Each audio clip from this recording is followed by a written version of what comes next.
ছেলেটাকে অকথ্য মারলো, অকথ্য মেরে মুখ ফাটিয়ে দিল।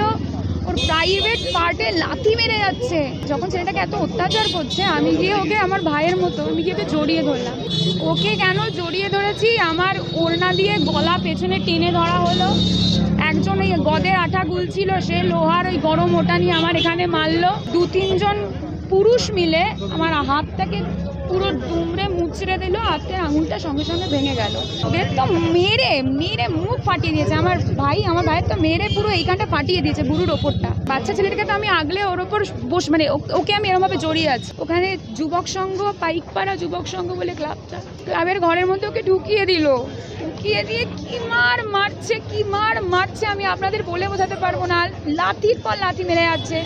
আমরা দরজা ধাক্কা দিচ্ছি, পুরো অন্ধকূপ হত্যার মতো ঘরের ভেতর ঢুকে অন্ধকার করে মারছে। মানে কি নৃশংস! ওদেরই পাড়ার ছেলে, এমন নয় যে ও অন্য কোথাকার ছেলে, ওদেরই পাড়ার ছেলে। ওর মাও তৃণমূল কংগ্রেসেরই কর্মী, তার ছেলেকে তৃণমূল কংগ্রেসের এই গুন্ডারা কাউন্সিলর বলতে আমার এবার লজ্জা বোধ করছে। তার হাজবেন্ড এরকম গুন্ডাগিরি করে ছেলেটাকে যা মারলো আমি আপনাদের বলে বোঝাতে পারবো না।